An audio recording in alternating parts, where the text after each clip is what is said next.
आप सुन रहे हैं श्रीमद् भागवत गीता। पहली शंका का उत्तर देने के लिए भगवान 12वें से 15वें श्लोक तक गुण, प्रभाव और ऐश्वर्य सहित अपने स्वरूप का वर्णन करते हैं।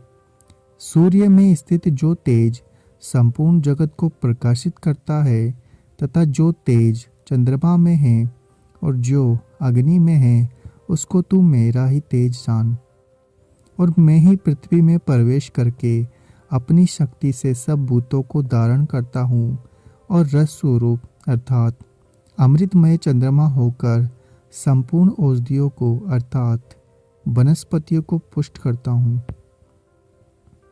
मैं ही सब प्राणियों के शरीर में स्थित रहने वाला प्राण और अपान से संयुक्त वैश्वानर अग्नि रूप होकर 4 प्रकार के अन्न को पचाता हूँ। अब भगवान अपने सर्वंत अंतर्यामी और सर्वज्ञत्व आदि गुणों से युक्त स्वरूप का वर्णन करते हैं और इन सबको जानने योग्य अपने को बताते हैं। मैं ही सब प्राणियों के हृदय में अंतर्यामी रूप से स्थित हूँ तथा मुझसे ही स्मृति, ज्ञान और अपोहन होता है और सब वेदों द्वारा मैं ही जानने के योग्य हूँ तथा वेदांत का कर्ता और वेदों को जानने वाला भी मैं ही हूँ। अब अध्याय की समाप्ति तक पूर्वोक्त तीनों प्रकरणों का सार संक्षेप बताने के लिए अगले श्लोक में क्षर और अक्षर पुरुष का स्वरूप बताते हैं। इस संसार में नाशवान और अविनाशी भी ये 2 प्रकार के पुरुष हैं। इनमें संपूर्ण भूत प्राणियों के शरीर तो नाशवान और जीवात्मा अविनाशी कहा जाता है। इस प्रकार क्षर और अक्षर पुरुष का स्वरूप बताकर अब इन दोनों से श्रेष्ठ पुरुषोत्तम भगवान के स्वरूप का और पुरुषोत्तम होने के कारण का वर्णन 2 श्लोकों में करते हैं।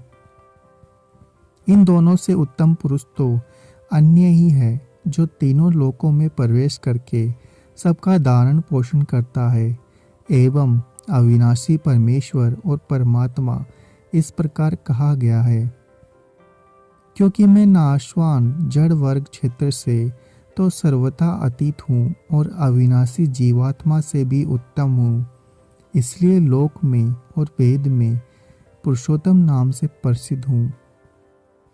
अब ऊपर कहे हुए प्रकार से भगवान को पुरुषोत्तम समझने वाले पुरुष की महिमा और लक्षण बताते हैं। हे भारत, जो ज्ञानी पुरुष मुझको इस प्रकार तत्व से पुरुषोत्तम जानता है, वह सर्वज्ञ पुरुष सब प्रकार से निरंतर मुझ वासुदेव परमेश्वर को ही भजता है। इस प्रकार भगवान को पुरुषोत्तम जानने वाले पुरुष की महिमा का वर्णन करके अब इस अध्याय में वर्णित विषयों को गुह्यतम बताकर उसे जानने का फल वर्णन करते हुए इस अध्याय का उपसंहार करते हैं। हे निष्पाप अर्जुन, इस प्रकार यह अति रहस्य युक्त गोपनीय शास्त्र मेरे द्वारा कहा गया, इसको तत्व से जानकर मनुष्य ज्ञानवान और कृतार्थ हो जाता है। अगर आपको हमारा यह प्रयास अच्छा लग रहा है तो चैनल को सब्सक्राइब करें, वीडियो को लाइक और शेयर करना ना भूलें।